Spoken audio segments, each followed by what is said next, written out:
Saturday night sees the return of former British light heavyweight champion Shakan Pitters, who's looking to get his career back on the road after being derailed by Craig Spider Richards last year in his British title defence and ninth round stoppage that at the time was a huge dent in his career.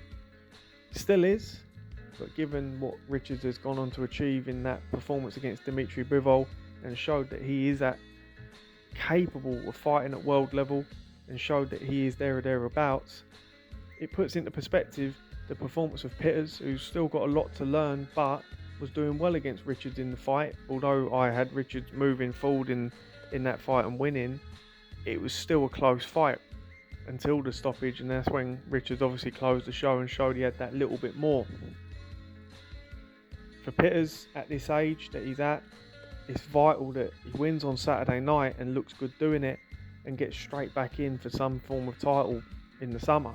Now, his opponent on Saturday night is Jermaine Showtime Springer. He's from Yorkshire. We've seen him on the Matchroom card, in which I thought he performed well against Thomas Whitaker Hart. I thought he performed very, very well, and I don't think, if I remember correctly, Bob Williams was the ref. I thought the score was poor, extremely poor. Springer is a capable fighter. Both of these guys are in their 30s. So this is a big fight for both of them for differing reasons, but one's trying to get his career going and trying to hit the jackpot essentially on Channel 5 on Saturday night. And then you've got Pitters, who's just trying to get back in, get his feet under him, get that victory and move on. Now, as good as I do like Pitters, I think there's a lot to his game. I do think Springer can cause him some issues. I think Springer's well coached. I like some of the stuff he was doing against Whitaker Hart. Whitaker Hart, obviously a Team GB fighter who's got a lot of quality himself. I thought that Springer showed some real qualities in the fight. He's feinting, the way he moved forward, the way he set his work up. I thought the fight was a lot closer than what was scored by Bob Williams. I think it's a fight to keep an eye on. I really do hope that Channel 5 show it. I'm delighted that Mick Hennessy's got him on, because it's something I mentioned in the post-fight review after the Whitaker Hart fight. I said that Springer deserves an opportunity to be on a Channel 5 or another TV date, because I think he deserves it. He's game, he comes to win, and he will be looking to put the pressure on Pitters, and Pitters is going to have to perform. I do hold the 8 rounds with a bit of contention. I do wish that it would be a 10-round contest, but it is what it is. But Springer has been sparring Whitaker Hart and Schofield. He's had some good sparring coming into this, so he's bang up for it. This isn't a journeyman. This isn't a gimme fight.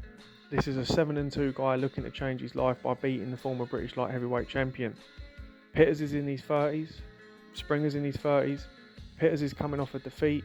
So is Showtime Springer. And at the end of the day, you've got a guy who's former champion, but he's still got a lot of wrinkles to his game that need ironing out. He's still learning his craft, Shakan. Good fighter, but he's got to learn his craft. And there's certain elements of his game that, has he been boosted by Richards' last performance? Has that actually boosted his confidence to actually say, you know what, I've actually handled a guy that was in and around world level. I actually did okay, and I shouldn't be that hard on myself. It'll be interesting to see what he's learnt from that defeat and what he's actually put into practice. And you've got Springer, who's not been on sitting in his armchair. He's been sparring. He's been working on this. He wants this bad.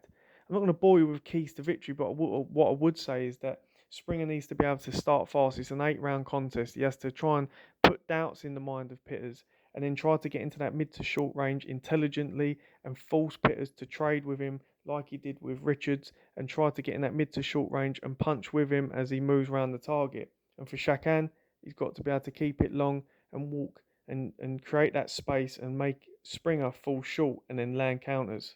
Off the top of my head, I remember with Springer, he had a real good performance against Whitaker Hart, but he did at times fall short with some of his shots where he was reaching and lunging in at times, just that tad too far. If Pitters can use that back step, shift back just enough to make him fall short without overdoing it, and then land his counter punches while keeping his distance, that would be perfect for him. Pitters is quite clearly the favourite going into this. It is an 8-round contest, but if Springer can bring that right intensity, I think we're looking at a really good fight for 8 rounds. as a comeback fight for Pitters. I think this is going to be a good, solid test for him. I think this is a great opportunity for Springer. Really looking forward to it. Credit to Mick Hennessy. Please let me know your thoughts and predictions in the comment section below. And thank you again for watching.